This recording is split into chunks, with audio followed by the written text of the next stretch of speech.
Shalom Bapak Ibu, kita bersyukur buat hari ini. Mari kita akan renungkan firman Tuhan lagi, kita berdoa. Bapa di sorga, terima kasih. Sekali lagi kami bersyukur buat hari ini. Kau beri lagi kami kesempatan untuk hidup.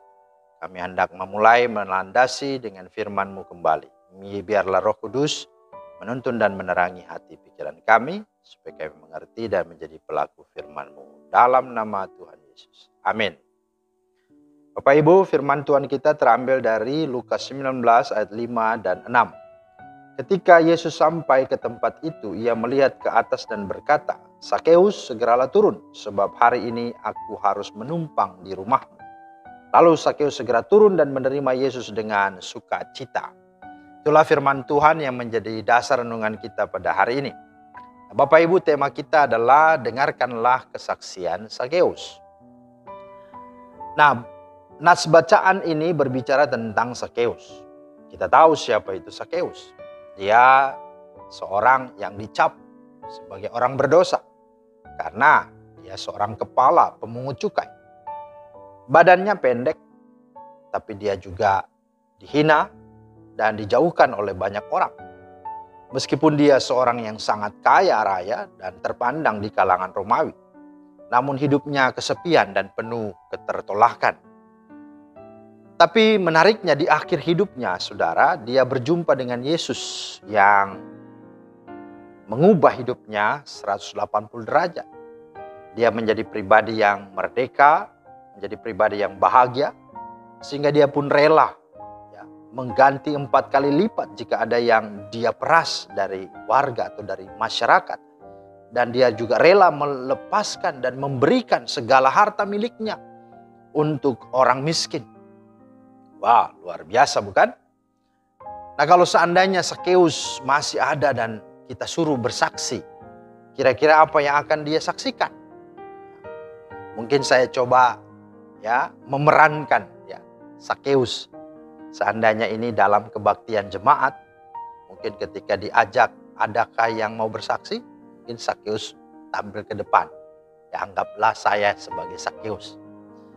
Mungkin Sakeus menyampaikan begini. Perkenalkan, namaku Sakeus. Aku diabaikan masyarakat. Aku dikatai dan dicap pendosa, pemeras, dan antek penjajah. Siapa sudi bergaul dengan aku, apalagi berkunjung ke rumahku. Kebanyakan orang banyak jika melihatku pasti tertunduk kepalanya. Itu maknanya bisa berarti selain karena badanku pendek, statusku di tengah masyarakat pun rendah, hina, bahkan berdosa. Tapi tahukah kalian, walau diriku terbilang kaya, sesungguhnya aku ini kesepian. Di hati kecilku sudah lama bercokol perasaan tertolak. Aku ingin hidupku berubah, namun apa daya. Tapi tanpa disangka-sangka suatu hari, datanglah seorang pribadi atau sosok yang luar biasa. Di tengah kerumunan itu, dia mengenal dan memanggil namaku. Aku merasa diperhatikan. Padanya kutemukan atensi yang tulus. Menariknya dan lucunya ketika pertama jumpa dia, posisiku ada di atas pohon. Sehingga untuk pertama kalinya ada orang melihatku dengan mendongak, mengangkat kepalanya. Rupanya itu suatu pertanda dia menghargaiku. Disapanyalah aku lalu tanpa segan-segan disampaikannya di depan halayak niatnya untuk berkunjung ke rumahku. Saat itulah aku sungguh paham arti dari sebuah apresiasi. Selanjutnya hingga percakapan di rumahku, pancaran sikap hangat bersahabat terus kurasakan. Rasa sayang atau afeksi mengalir sejuk dari hatinya. Sukar ku terjemahkan dengan kata-kata. Tetapi sungguh itu nyata. Itulah yang mengubah hidupku. Saudara, mungkin seperti itu yang disampaikan Sakeus. Kira-kira begitulah ya. Nah, dari kesaksian Sakeus tadi, apa pelajarannya bagi kita? Yang pertama adalah bahwa kekayaan, kedudukan tidaklah menjadi ukuran dan jaminan seseorang itu mendapat kebahagiaan. Bisa jadi sebaliknya, semua itu merupakan pelarian dan tameng atau topeng dari ketidakpercayaan dirinya. Kalau Sakeus mungkin karena badannya pendek, ya mungkin seperti itu.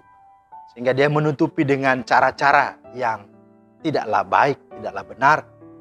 Dan dia mendapat semuanya itu, tapi itu tidak dapat memuaskan dan membahagiakan hidupnya. Hal yang kedua menjadi pelajarannya adalah bahwa semua orang, siapapun, tanpa terkecuali, orang kaya, orang berpendidikan, orang yang berkedudukan, membutuhkan akan 3 hal, yaitulah atensi, perhatian kita, apresiasi, penghargaan kita, dan afeksi, sikap hati yang lembut, yang tulus, yang sayang terhadap kita. Saya rasa semua membutuhkan itu. Dan yang ketiga, perubahan hidup sejati hanyalah bisa terjadi apabila kita menerimanya. Itulah menerima Yesus dalam rumah hati kita. Sebagaimana Sakeus, ketika Yesus mau ke rumahnya, dia menyambutnya dan dia sungguh bersuka cita. Dan dia menerima Yesus di dalam rumahnya, tapi tidak hanya di rumahnya, tapi juga di dalam hatinya. Kiranya 3 hal ini untuk membawa kita, untuk mari hidup, untuk sungguh-sungguh menjadi saksi, menjadi berkat bagi banyak orang. Tuhan memberkati. Amin. Terima kasih Tuhan untuk firman-Mu yang kembali meneguhkan kami, supaya kami hidup untuk hidup memuliakan Tuhan dengan menjadi berkat, menjadi kesaksian lewat hidup kami, lewat apa yang sungguh Tuhan anugerahkan untuk memenangkan sebanyak mungkin orang datang kepada Tuhan. Demi nama Yesus kami bersyukur. Amin. Demikianlah firman Tuhan. Kiranya menjadi berkat. Selamat beraktivitas. Tuhan Yesus memberkati. Shalom.